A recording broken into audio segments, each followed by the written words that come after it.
Creating a schedule that gives children planning and reflection time promotes their cognitive development. It also promotes positive behavior. During planning time, early in the day, children have an opportunity to set goals for themselves and then follow their interests independently. Children may become more focused and self-reliant and need less guidance from the teacher. During review time, at the end of the morning or day, children can share their feelings about what they have accomplished. They might talk about what excited them or what frustrated them. Planning and reflection time doesn't have to be long. It just needs to provide children with a chance to think about what they want to do and then share how it went. Let's take a look at how one teacher includes planning and reflection in her daily routine. Alex, what would you like to work at today? Me too. In the house area, and what would you do in the house area? Okay, with the camera. Natasha, what are you going to do in the house area? With ice cream. With ice cream, you're going to make strawberry ice cream or vanilla? Banana. You think you might make a gingerbread cookie today? Banana. You think so? Okay. All right. Okay. There's your name. Where would you like to work, Maya? With Natasha. Well, everyone's going to the house area, and what are you going to do in the house area? Make a gingerbread cookie. Okay. What do you think you'll need to make a gingerbread cookie? You think you'll need flour and raisins and peppercorns? Okay. These are the raisins that did this? No, they didn't put raisins, but there's icing.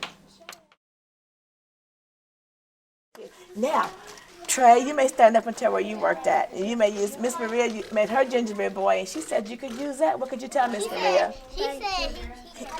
Did you say you could have it? Well, wonderful. Where'd you work at today, Trey? I worked at the block area. I worked at the area. Now let's listen to our friend Maya. Where'd you work, Maya? The house area. Tell us what you did in the house area. I play with the baby doll and I cook gingerbread cookies. Where'd you work today? In the block area. And tell the boys and girls what you did in the block area. I built. What you built? I built a house. Was it a tall house or a short house? The ideal time to conduct planning and reflection sessions is at group time. You might schedule a short class meeting at both the beginning and end of the day to do this.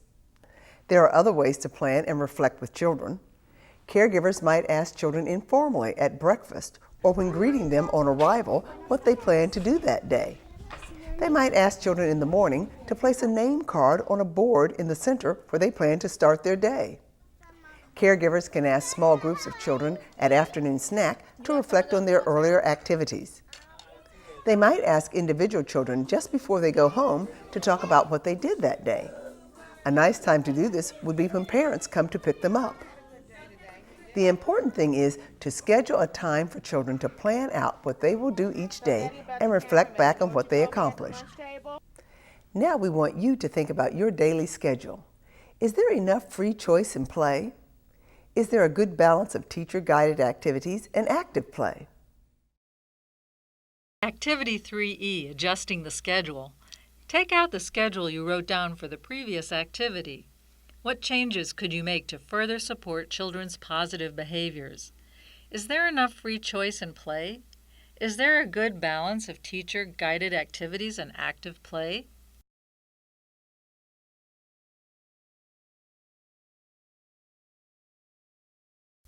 Some ideas for adjusting the schedule you might consider include alternating teacher-guided and child-directed activities, alternating quieter and more active experiences, scheduling a planning session at the beginning of the day, scheduling a reflection session at the end of the day, lengthening or shortening play periods so they are between 40 minutes and an hour. This concludes the information in segment 3. Now let's take a moment to review our objectives. First, we described open-ended classroom materials and why they are useful in promoting positive behavior. Next, we discussed the importance of including materials that are relevant to family and culture. We gave examples of quiet and active materials and explained why a balance of these is important in childcare. We discussed how having enough materials and choices of things to do will promote positive classroom behavior. We described the concept of graded challenges and why it is important for children with special needs. We described the importance of providing free play and a balance between teacher-guided and child-centered activities. And finally, we described the key components of planning and reflection sessions at the beginning and end of the day. You can apply these ideas to your own classroom by completing the ideas into practice for this segment. Or you can return to the main menu and move to another segment.